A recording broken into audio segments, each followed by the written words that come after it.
사람이 뭔가를 알아가는 것도에서도 분명 즐거움을 느끼겠지만 그걸 설명해주는 저도 분명히 어떤 즐거움을 느끼는 게 있더라고요. 그래서 최대한 이제 이야기를 매력적으로 좀 전개를 해나가면은 좀 더 많은 분들이 듣고 좀 더 귀를 기울여서 들어주시지 않을까 그렇게 생각합니다. 지난 겨울 우리는 조류독감으로 커다란 홍역을 치렀습니다. 또 지금도 서아프리카에서는 신종 에볼라로 벌써 수백 명이 목숨을 잃고 있죠. 이런 전염병들은 대체 어디로부터 오는 것일까요? 전염병의 원인은 작은 미생물들입니다.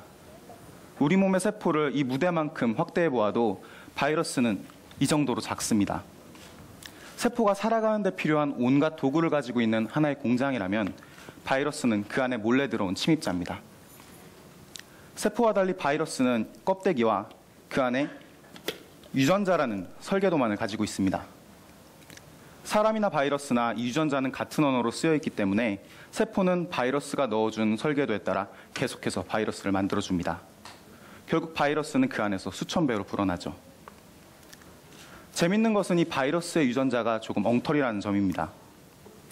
설계도대로 바이러스를 만들어도 돌연변이가 나타날 확률이 사람의 100배에서 10,000배씩이나 높습니다. 하지만 새로운 질병이 나타나는 비밀이 바로 여기에 있습니다. 일반적으로 바이러스는 좋아하는 세포가 따로 있습니다. 바이러스 표면에 붙은 단백질은 특정 세포에만 달라붙을 수 있죠. 때문에 사람 바이러스는 사람에서, 닭의 바이러스는 닭에서만 질병을 일으킵니다. 하지만 한 바이러스가 우연히 다른 동물에 들어갔을 때, 그리고 이 바이러스가 운 좋게 돌연변이를 얻어 새로운 세포에 적응했을 때 새로운 질병의 역사가 시작됩니다. 새로운 숙주로 넘어온 바이러스는 종종 더 포악해집니다. 조류독감은 원래 숙주에서는 가벼운 배탈을 일으키지만 닭에서는 순식간에 수천 마리를 폐사시킵니다. 에이즈도 원숭이에서는 별다른 증상이 없지만 사람에겐 치명적이죠. 현재 발생하는 사람 전염병의 약 75%는 동물로부터 넘어온 것입니다. 하지만 지금까지 우리는 전체 동물 바이러스의 약 1%만을 파악하고 있다고 추정하고 있습니다. 이는 아직 우리가 모르는 바이러스로부터 새로운 전염병이 시작될 가능성이 충분히 크다는 점을 뜻합니다. 때문에 동물을 연구하는 것은 우리가 새로운 전염병으로부터 인류를 지켜내는데 꼭 필요한 일이기도 합니다. 급속하게 퍼져나가는 전염병에서는 초기의 대응 속도에 따라 그 피해가 하늘과 땅만큼 차이가 날 수 있습니다.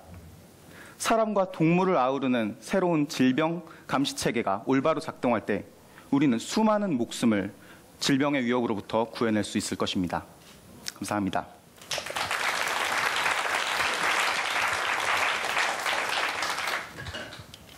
고양이 티셔츠를 입은 특별한 이유가 있나요? 네, 제가 지금 수의학을 전공하고 있는데 저번에 이제 저희가 1차 본선을 통과한 저희 11명 참가자들이 함께 모여서 교육을 받았습니다.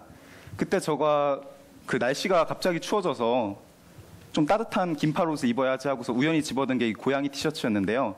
그 다른 참가자분들이나 스태프분들께서 지금 제가 하려는 발표 주제나 아니면 제가 가지고 있는 수의사라는 그런 아이덴티티랑 상당히 어울린다고 좋은 반응을 보여주셨기 때문에 제가 오늘도 지금 티셔츠를 입고 왔습니다. 그래서 중요한 것은 저희가 이제는 사람의 건강만 조심한다고 해서 전염병을 막을 수 있는 시대가 아니고 저희가 항상 동물의 전염병이 사람에 넘어올 수 있는 위험을 함께 고려해야 하기 때문에 동물과 사람의 건강을 함께 보는 원헬스라는 개념이 중요성을 얻고 있습니다. 그런 면에서 저희는 동물과 사람 그리고 환경 변화를 한꺼번에 감시하는 새로운 질병 감시를 확고히 만들 필요가 있다고 생각합니다. 그 구체적인 대안으로 우리가 어떤 방역 체계 그런 것을 당장 급하게 어떤 방역 체계나 어떤 것들을 지금 우리가 실제로 지금 바로 우리가 시행해야 하는지 혹시 그 대안 어떤 구체적인 어떤 실행안 같은 게 있는지. 네. 지금까지 인류가 지구상에서 가장 성공적으로 번성하고 있는 생명체 중 하나라고 저희는 생각하고 있습니다. 하지만 그 생명체가 후손을 퍼뜨릴 때는 서로 다른 극단적인 두 가지 방법을 선택할 수 있는데요. 첫 번째 방법은 우리 사람처럼 자손을 여러 명 낳진 않더라도 아주 극진하게 보살펴서 성장하고 충분히 자기가 자립할 수 있을 때까지 보살피는 동물이 있습니다. 또 다른 반대편은 마치 바이러스나 세균과 같이 무수히 많은 자손을 그냥 마구잡이로 퍼뜨린 다음에 그중에 한두 가지만 살아남아도 그 종이 유지가 되는 그런 두 번째 전략이 있습니다. 바이러스 같은 경우에 그 두 번째 전략의 극단에 있다고 할 수 있는데요. 첫 번째 전략을 택하고 있는 사람 같은 경우에는 환경이 지속적으로 안정적으로 유지가 된다면 지금처럼 번영한 과학기술을 가지고 충분히 번성할 수 있습니다. 하지만 환경이 변화가 심해질 경우 사람과 같이 안정적인 전략을 택하고 있는 동물의 경우 충분히 그 종을 유지시키는데 충분하지 못할 수가 있습니다. 그렇게 환경이 자꾸 변하는 경우엔 바이러스와 같이 환경 변화에 있어서 충분히 적응력을 가지고 있는 생물이 오히려 더욱더 번식할 수 있는 것이죠. 때문에 지금 일어나고 있는 여러 환경 변화나 정글과 같은 그런 밀림 개발 같은 경우에 그 곤충이나 세균과 같은 것들이 더욱더 번성할 수 있는 가능성을 높여가고 있습니다. 지금도 환경 온난화로 인해서 그 모기 같은 경우에 모기나 그런 기타 전염병을 퍼뜨리는 곤충들이 영역을 더 넓혀가고 있습니다. 그런 경우에 인류는 상당히 그거에 대해서 대응할 수 있는 방법이 적어지는데요.